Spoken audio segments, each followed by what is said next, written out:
A very good evening to you and welcome to tonight's edition of Primetime News on TV1. Coming to you live from the Newsfirst studios here in Colombo.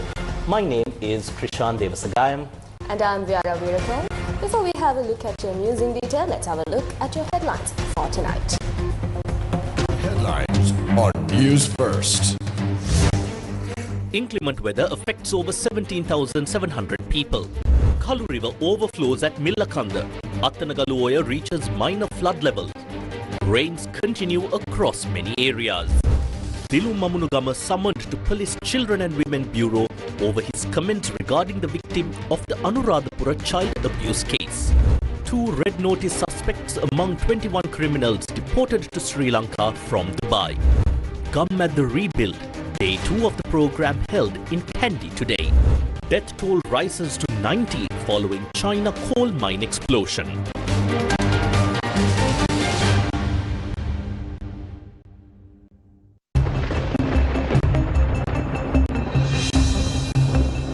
This is extreme weather. And in your top story tonight, of course, it is the weather situation. Vyara, will the prevalent showery weather conditions subside over the next few days? And how much has this weather affected our people?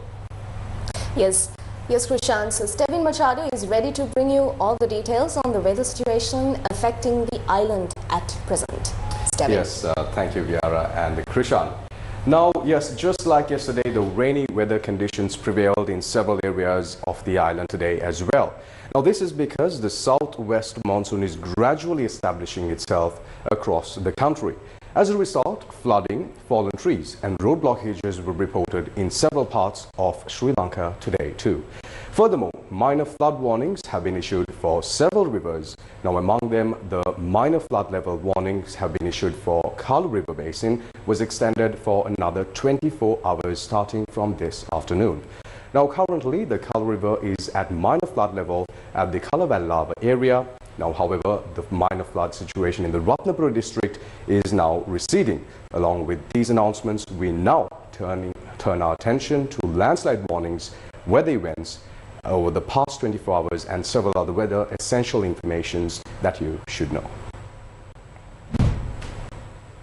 The Department of Irrigation states that residents in low-lying areas of the Kalu River Basin within the Ingiriya, Horana, Thudangoda, Millaniya, Kalutara, Pulat Sinhala, Maduravala and Palindanuwara Divisional Secretariat divisions in the Kalutara district should remain alert for minor flooding within the next 24 hours.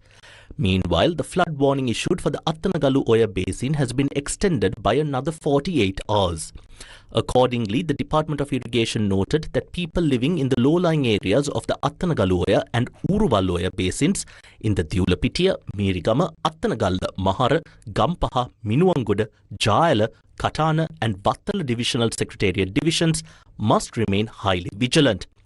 In the meantime, the Department of Irrigation states that 7 major reservoirs and 9 medium-scale reservoirs are currently overflowing due to the ongoing heavy rains.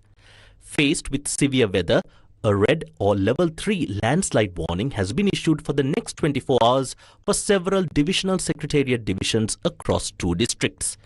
Consequently, red warnings have been issued for the Dehiyobita, Deraniyagala and Ruwanwala divisional secretariat divisions in the Kegol district, as well as the Ratnapura, Ayagama, Kuruvita and Ahaliyagoda divisional secretariat divisions in the Ratnapura district.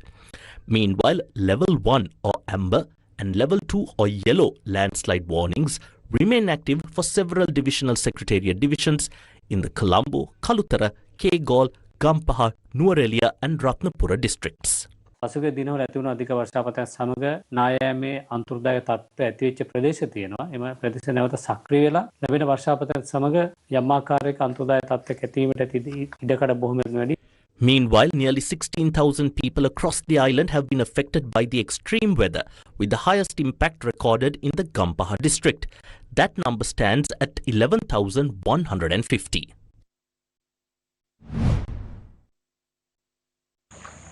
The Bulat Sinhala Molkava main road is flooded in the Dambala and Etambagas junction areas due to the overflowing of the Kuda Ganga. As a result, vehicular movement has also been disrupted. This is how roads, shops and several houses in the Pugoda town were inundated by flood waters.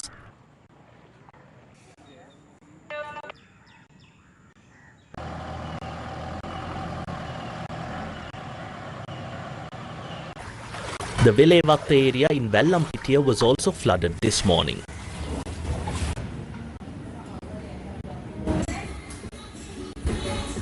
The Katana road in Negombo was also inundated at the Maha Ulupitiya second mile post.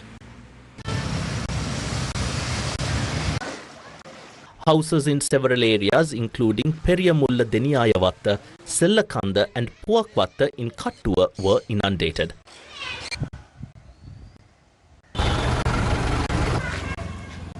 The Gampaha Jayala Road and the Gampaha Kandana Road were flooded due to the overflowing of the Attanagaloya and Uruvaloya. Our correspondent said that vehicular movement has been disrupted as a result. This is how several houses in the Kosovita and Ratmalvita areas in Gampaha were submerged due to floodwaters.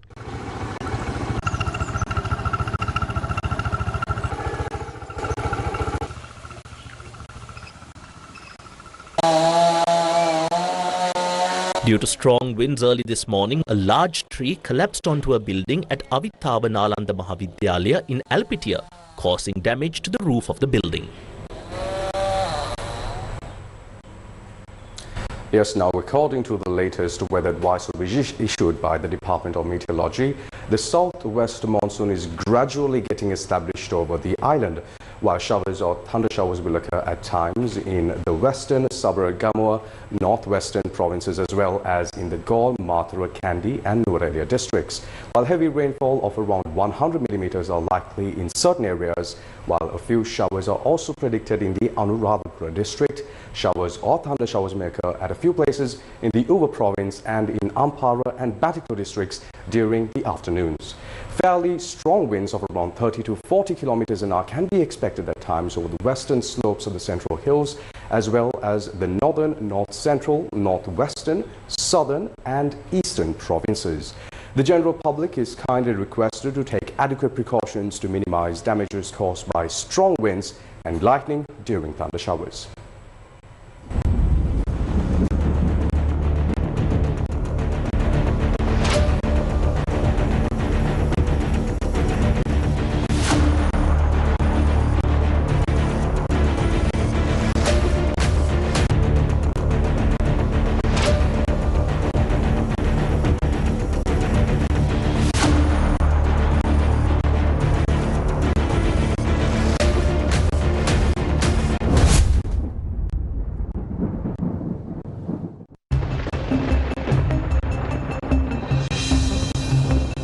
This is extreme weather.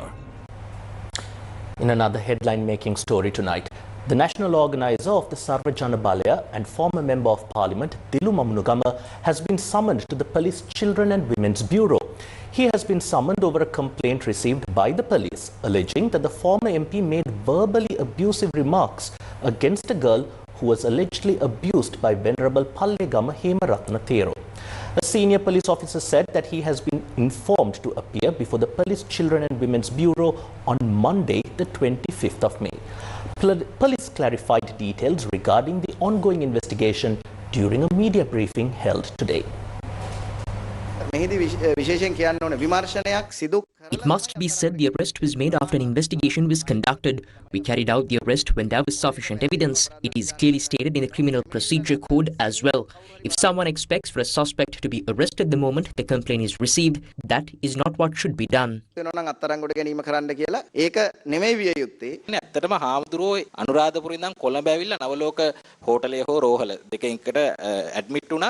Admin වුණාට පස්සේ තමයි අත්අඩංගුවකින් සිද්ධ වෙන්නේ. පොලිසිය විසින් බී වාර්තාවක් ඉදිරිපත් කරමින් ඒ ස්වාමින් වහන්සේ සැකකරුවෙක් බවට නම් කිරීම සිද්ධ කරා. ඊට එදිනම සවස එම ස්වාමින් වහන්සේව අත්අඩංගුවට ගැනීම සිද්ධ කරා. නීතිපති නියෝජනය නොලැබීම ගැන ඔබතුමා විමර්ශන පාරව ඉන්න නියෝජ්‍ය පොලිස්පතිවරයා ඔබතුමා ඇයි එහෙම නීති නියෝජනය ලැබුණ නැත්තේ? ඔබතුමාලා කතා කරලා හරි දාවුදී හරි කිව්වේ නැද්ද එන්න කියලා? ඒක නීතිපති තුමා විසින් නීතිපති නියෝජනයක් දෙනවද නැද්ද තීරණය කරන්නේ එතුමා. ඒ හින්දා ඒ ගැන මට ප්‍රකාශ කිරීමේ හැකියාවක් නැහැ. නියෝජ්‍ය පොලිස්පතිතුමා දැන් මේ මූලික විමර්ශනවලදී අනාවරණය වුණා මේ දැරිය මුදලට ලබා ගැනීමක් මේ සැකකාර භික්ෂුව විසින් සිදු කළා කියලා. නමුත් පොලිසිය බී වාර්තාව මගින් අධිකරණයට කරුණු ඉදිරිපත් කරද්දී මේ චෝදනාව ඇතුළත් නොකර මේ කටයුතු කළේ. ඒකත් මම නැවත කීවා වගේ මේක බොහොම විශේෂයෙන්ම සංවේදී සහ අනිත් එක අධිකරණ කටයුත්තකින් ක්‍රියාත්මක වෙන දෙයක්. ඒ හින්දා මේ ගැන අපි සාකච්ඡා කිරීම මම හිතන්නේ හොඳ නැහැ. සැකකාර ස්වාමින් වහන්සේගේ ජංගම දුරකථනය පොලිස් භාරයට ගත්තද? සැකකාර ජංගම දුරකථන ඒ ගන්න ඕනේ. The mobile phone of the suspect and all other items that must be seized has been taken into custody, and more than the mobile phone itself, the call logs and matters pertaining to that have all been identified. All of that has been done. A portion of the statements that need to be recorded and the evidence needed has been obtained, but the government analyst reports must be submitted. That will take some time. එන්න ඕනේ. ඒකට යම් කාලයක් ගත වෙයි. උසාවියේ පැහැදිලිව කිව්වේ යම් ප්‍රමාණයක් අවසන් වෙලා කියලා නෙමෙයි. විමර්ශන අවසන් බව විමර්ශන අපි දැන් මෙතනදී සාක්ෂිමය වශයෙන් ගන්න තියෙන දේවල්. එතකොට අපරාධ ස්ථාන පරීක්ෂණ ඒ සියලු දේවල් අවසන් කරලා තියෙනවා. ළමා ආරක්ෂක අධිකාරිය නිලධාරිය විවෘත අධිකරණයේදී පොලිසියට කරපු චෝදනාව සම්බන්ධයෙන් පොලිසිය ස්ථාවරයේ කොයි වගේද? අපි සියලු විමර්ශන කටයුතු නිසි පරිදි We have carried out this investigation without any influence, and based on the information gathered during that investigation, we arrested the suspect Thera. The investigating officers have conducted this investigation properly, and there is no issue regarding that. අපි police ස්ථානයක් එහෙම නැත්නම් විමර්ශන නිලධාරීන් විසින් සිදු කළ යුතු සියලු කටයුතු අපි සිද්ධ කරලා තියෙනවා කිසිම Police state that among the 21 criminals deported to Sri Lanka from Dubai, there are 2 suspects against whom red notices had been issued. Yesterday, 21 suspects linked to organized criminal activities who were deported from Dubai were arrested at the Katunayaka airport. ශ්‍රී ලාංකිකයින් 21 දෙනා අතර සංවිධානාත්මක අපරාධකරුවන් බවට මේ වන විට අපි හඳුනාගෙන තිබෙනවා 5 දෙනෙක්. ඒ වගේම යම් යම් අපරාධමය වැරදි සහ වෙනත් වැරදි සඳහා අවශ්‍ය කරන සැකකරුවන් 8 දෙනෙක් මේ වන විටත් අපි හඳුනාගෙන තිබෙනවා. මේ අතර රතු නිවේදන ලබාගත් සැකකරුවන් 2 දෙනෙක් සිටිනවා. ඔවුන් දෙදෙනාම අපරාධ ගණනාවකට අවශ්‍ය කරන සැකකරුවන් 2 දෙනෙක්. The 2 suspects against whom red notices had been issued are Mahavatta Chamara and Vanate Kududuminda. The person known as Vanate Kududuminda is the prime suspect in the incident where 2 people were shot dead and 3 others were injured at the Sirasa housing complex in Boralla. The Balapitiya High Court sentenced 5 people to death for beating a man to death with poles in the Bataduwa Batapola area in Meetiyagoda. Balapitiya High Court Judge Ruchira Valivatta imposed the death sentence yesterday on Kulappuwawadu Vasanta Jayalat, Kulappuwawadu Pearl Bandula and Kulappuwawadu Nandana Padmakirti, 3 members from the same family, as well as Siddha Marakkala Janaka Nandakumara and Hinidumage Lahiru Maduranga, all residents of the Batapola Bataduwa area. On or around the 29th of July 2007, they had beaten a person named Gustinya Vadumanjula, a resident of Bataduwa Batapola, to death with poles. Samaga Janabalawega, Member of Parliament, Jagat Vithana says that the current rulers will hand over the government in the future. I am making a clear prediction. These people will hand over this country. The question is not who they will hand it over to. We must start thinking right now the manner in which we plan to take over and rebuild it. No matter who takes it over, it will be difficult to rebuild. They are leaving after completely destroying everything. They're leaving after emptying the treasury. The country is in a high-risk situation like this. The public must understand that what they did was wrong. Why was the power exceeding a 2/3 majority given? No party has ever been given this kind of power before. All we have to say is that the group that took power is now behaving like lunatics.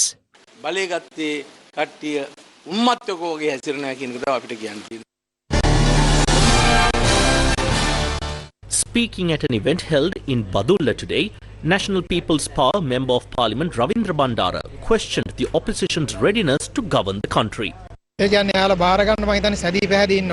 I think they have claimed they would take over many times now because they said the same thing last year too, didn't they? They said it would be over by April last year. Then they said the government would be finished by December. Similarly, they predicted that by April this year, there would be gas queues. They said there would be fuel queues. They said there would be power cuts. And now they're asking why the supply of electricity isn't being suspended. So when they say they are going to take over the governance now, what exactly is left there for them to take over? If you look back at last year, 2025, all economic targets were successfully achieved in the very first year. Foreign reserves have grown. Furthermore, the domestic treasury has reached a position of around 1 trillion. In contrast, what happened in the past was that everything in the treasury was emptied. Likewise, foreign reserves vanished. Because of that, oil could not be purchased and there was no way to import fertilizer. We need to ask Jagat Vithana, whom before to take over the leadership, hadn't he? It was said that he was asked some 72 times or so. Then another figure was mentioned later, right? He was asked to take over like that, but he did not take it. Therefore, we really need to look into whether they even have the capability to take over.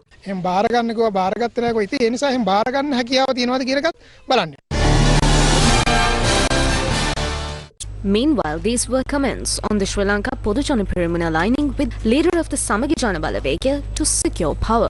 To do this by joining the SJB alone, I need to say that Sajith Premadasa can never run this country on his own. Because as I always say, Sajith Premadasa is an infant who has a big head but a tiny brain. Therefore, he lacks the knowledge to run this country. My belief is that it would be best if decisions were made through an all-party conference that brings together everyone, including Mahinda Rajapaksa, Ranil Wickremesinghe, Sajith Premadasa, Madam Chandrika and Anurakumara Disanayaka.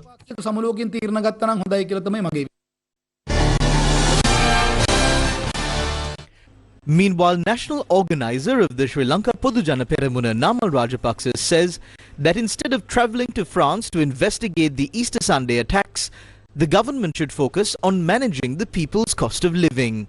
There is no need to go all the way to France to ask if we went to see Pillayan. That is already recorded in the court documents. So travelling all that distance to France just to ask if someone went to see Pillayan is a total waste. What is the government's program to protect the rupee? To bring in foreign investors? What is the government's plan to bring the country's cost of living down to a manageable level? If the plan the government offers for all of this is simply blaming the Rajapaksas, that is not going to succeed.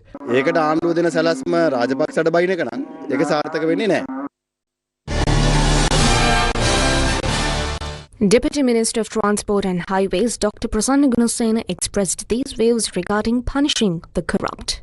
We have delivered on the political culture we promised. The corrupt are being punished. There was a huge outcry saying that no matter who else is touched, the Rajapaksas cannot be touched. Yesterday, an order came from the Matra court.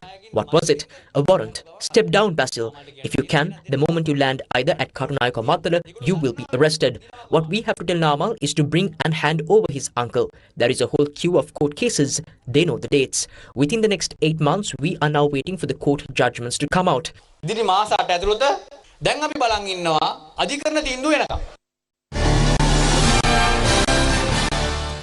Meanwhile, Minister Bima Ratnayaka today responded to the criticisms by the opposition regarding the depreciation of the rupee. Now, let me tell you about the dollar. Right now, those guys are acting just like boys gathering to cheer during the final over of a match when the sixes are being hit. Kids count it ball by ball, don't they? The dollar is 325, 335, 340, 345. They were in high spirits. It was as if the president himself was personally depreciating the rupee. But what happened yesterday? Yesterday, with the programs the government is properly executing, the dollar dropped. Now it is 334. The rupee needs to strengthen further against the dollar. Because of that, we know that on the 27th, the International Monetary Fund is highly likely to grant Sri Lanka $700 million. We believe they will release that $700 million 4 days after the 27th. Once that money arrives, we believe the dollar will drop a bit more. So I said this about the dollar. Even if we assume it went up, what are you going to do? Are you going to hand the country over to Sajith Premadasa? If the dollar goes up to 375, will Sajith bring it down? Will you give it to Namal Rajapaksa? Will you give it to Dilip Jayavira? Right now, my dear mothers and fathers, they are talking as if this country had been turned into Switzerland, and then you all suddenly turned that Switzerland into Somalia on the 24th of September last year.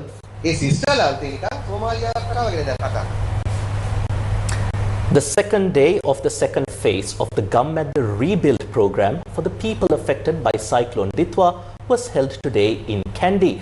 Now, this program is being implemented with the aim of improving their skills in order to uplift their livelihoods. Now, Australia's Minderoo Foundation is partnering with Gammadda for this initiative. Gammadda takes its third step for a nation rising again after Cyclone Ditwa. Gammadda rebuild.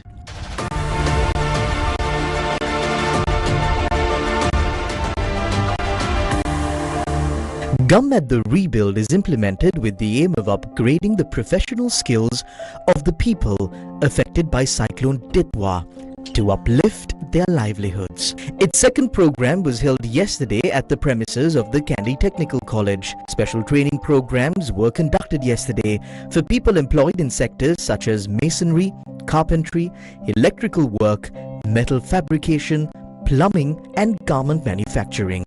This was a collective effort by the National Apprentice and Industrial Training Authority, the Department of Technical Education and Training, and Gammadda.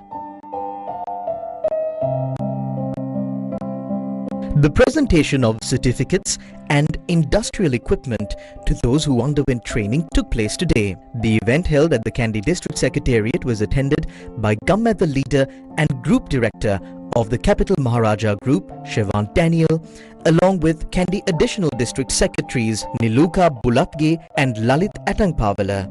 Director General of the Department of Technical Education and Training, Dilki Vatsala Marambage, Assistant Director of Marketing at the National Apprentice and Industrial Training Authority, Priyantha Fernando, Director of the Kandy Technical College, KDSK Kahatapitigama, and Gammadda General Secretary Prasanna Athukurala, among others.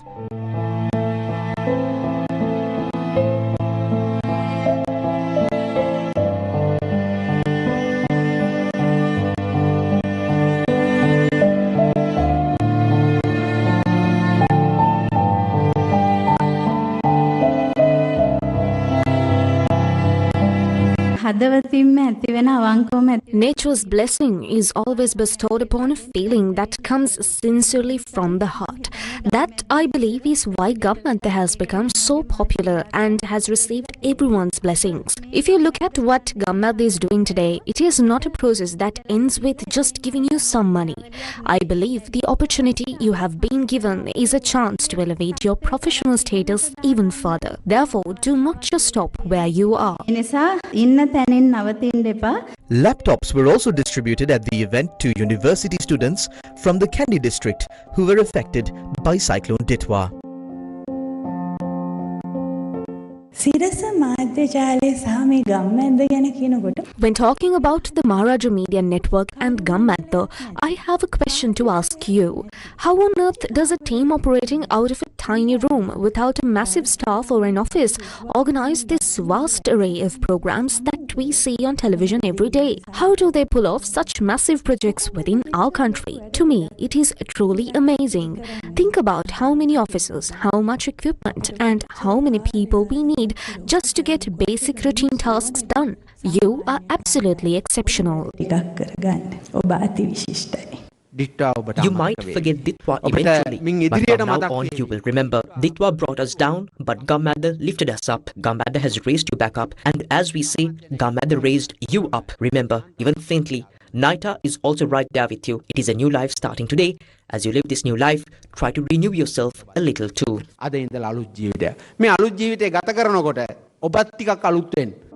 Distributing the equipment necessary to uplift livelihoods took place today, alongside providing foundational knowledge on how to use them.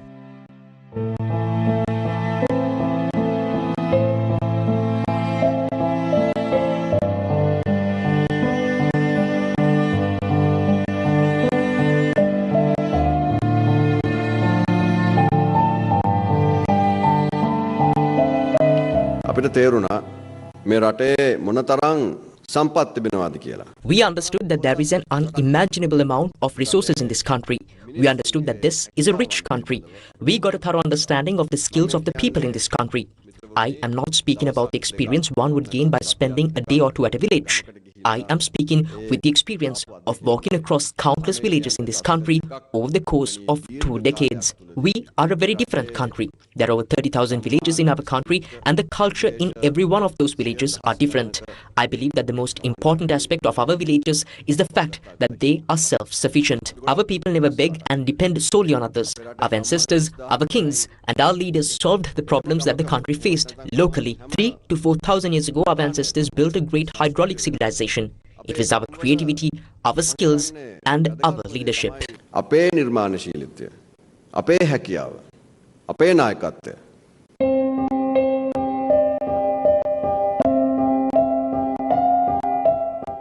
A workshop on how to grow businesses using social media was also held today.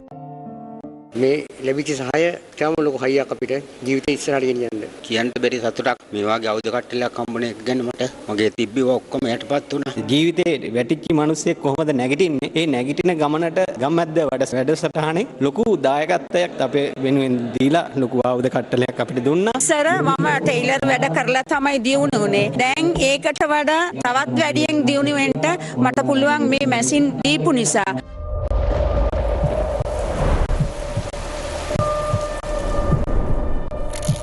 Not even 24 hours had passed after Cyclone Ditwa before the Sirasa Shakti Sahana Yatra was launched to be a pillar of strength for our own people. Through this, emergency relief operations were carried out for several days.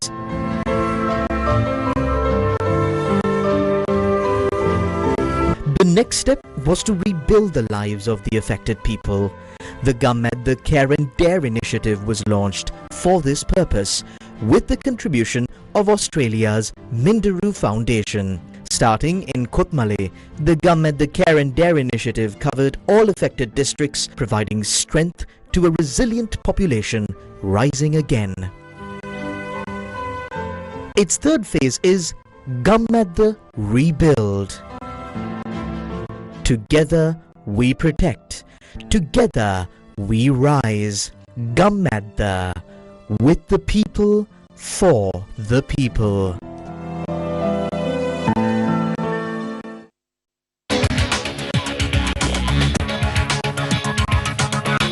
World News.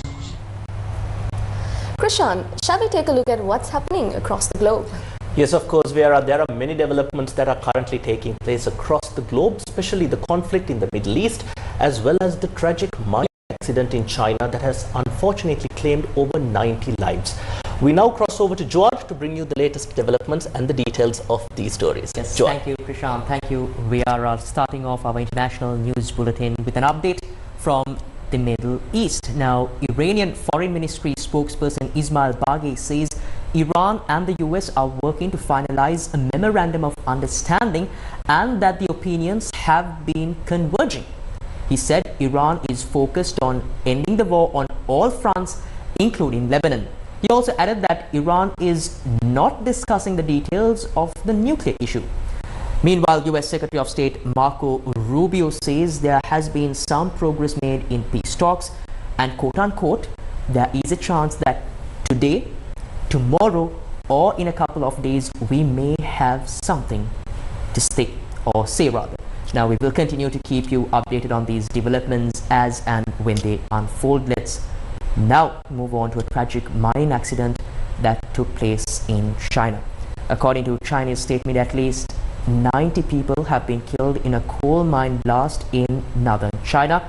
The gas explosion at the Liushenyu coal mine in Shanxi province is the worst mining disaster in China since 2009.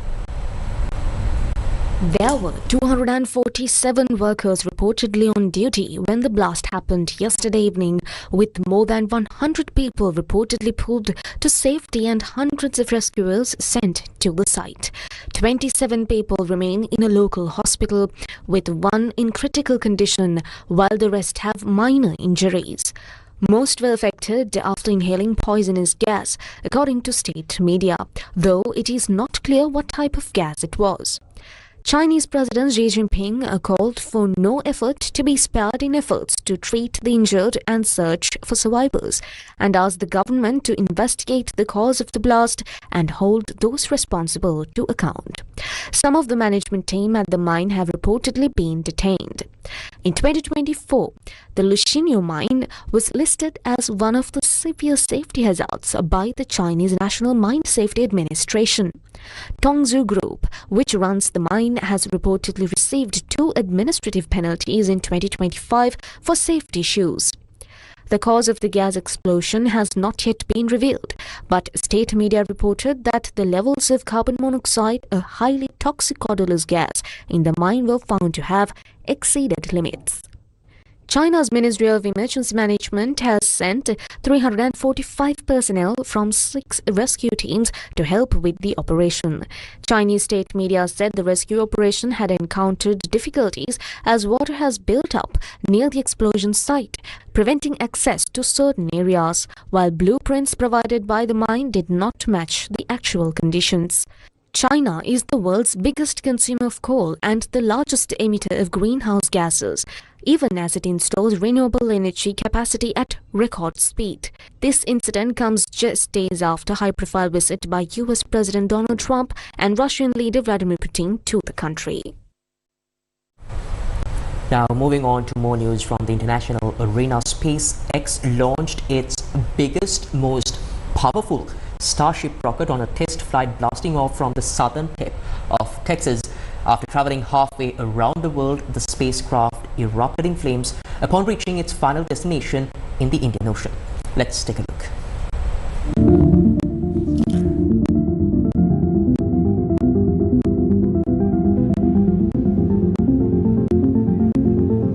Landing burn startup.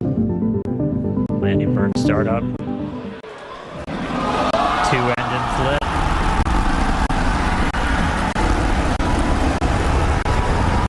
Successful flip.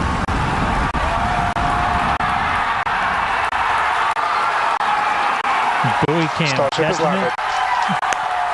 Good shot time.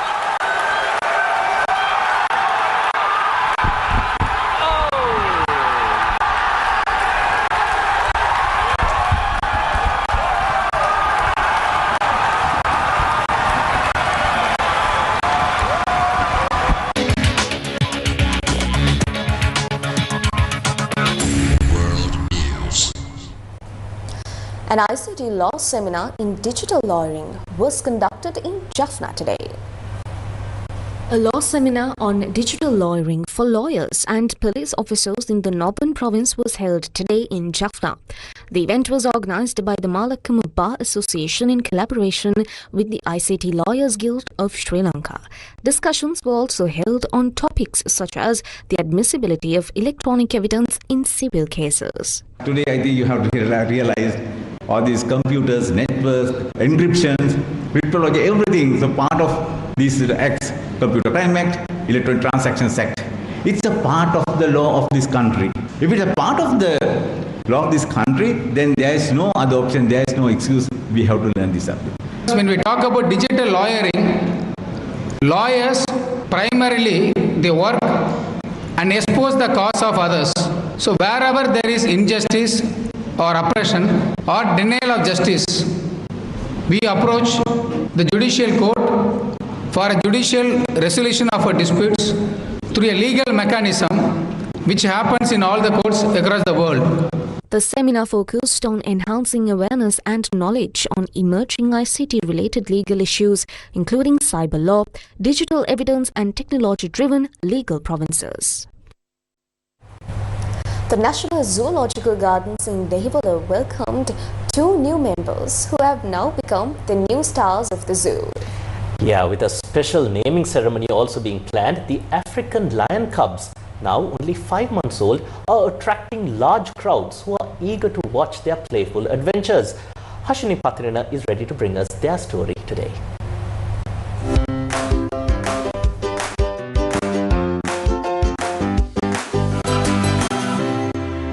Today we are at the Dehiwala Zoological Gardens to bring to you a story about the latest members, the newest members of the Dehiwala Zoological Gardens, the lion cubs, the newly joined lion cubs of the Dehiwala Zoological Gardens. So today's story is about these 2.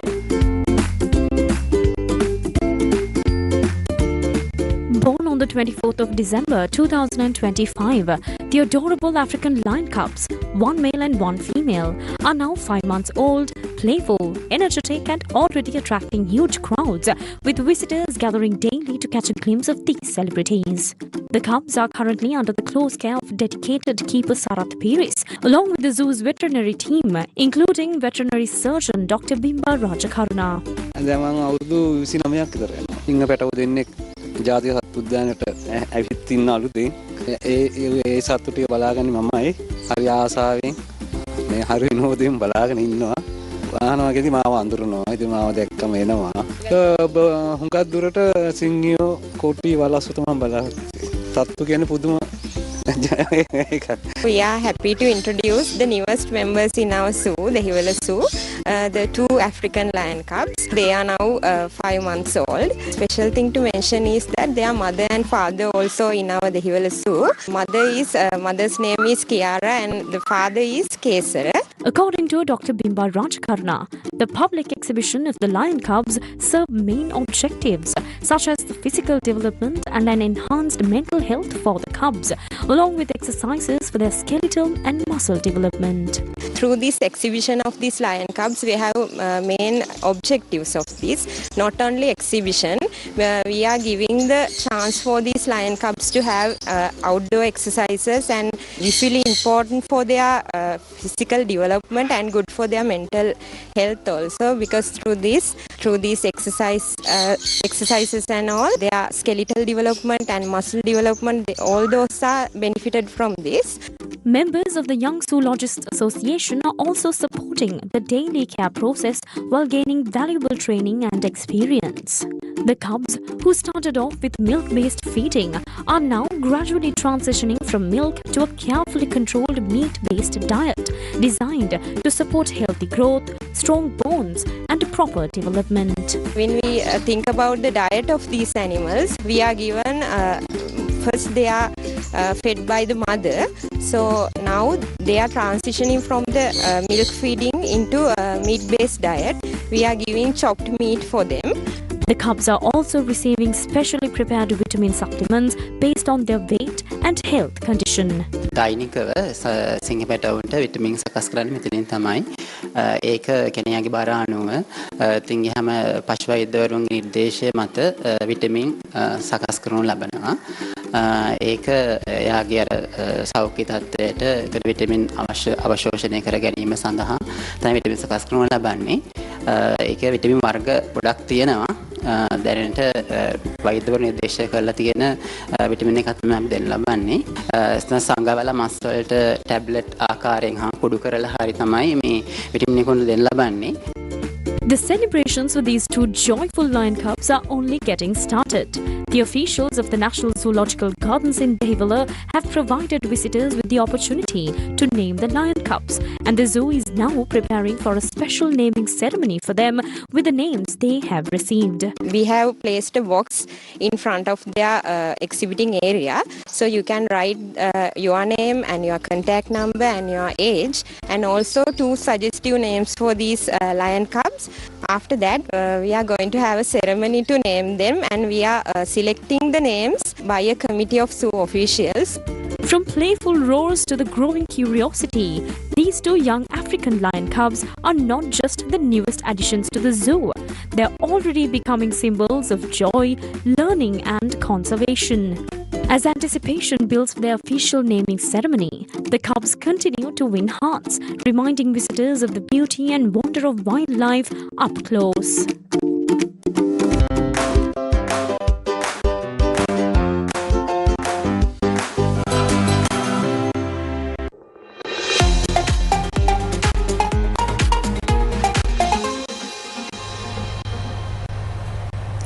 And in sports news tonight, it's the latest from the world of schools rugby. Yes, now Stevin Machado will now join us with the latest updates from the sporting arena. Stevin? Yes, thank you once again. Now, taking a look at the Inter-School Rugby League tournament for this year, Royal College Colombo defeated St. Thomas's College Mount Lavinia to retain the Michael Gunaratna Memorial Rugby Trophy. Now, this marks the 43rd time that Royal College Colombo has won the trophy. Let's take a look. which was part of the Inter-School League Rugby tournament, was held at the Royal College Sports Complex in Colombo. The match was played this year for the 69th time. The official radio partner for both of these teams is Yes FM. Out of the 68 matches played so far, Royal College had won 42 matches. St Thomas's College had won the Michael Gunaratna Memorial Trophy on 20 occasions, while the match had ended in a draw 6 times. In today's 69th encounter, St Thomas's College was led by Michael Karunaratna, while Royal College competed under the leadership of Disas Patirana. Demonstrating superior skill from the very beginning of the match, Royal College Colombo took the lead in the first half with a score of 19-5. They gathered another 10 points in the second half, while St Thomas's College scored 19 points. Royal College scored through 5 tries and 2 conversions.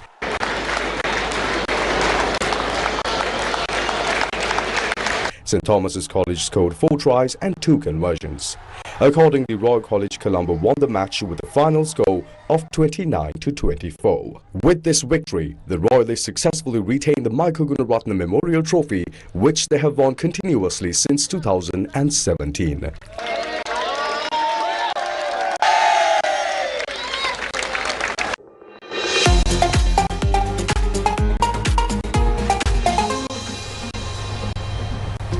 And that's a wrap of your primetime news for tonight.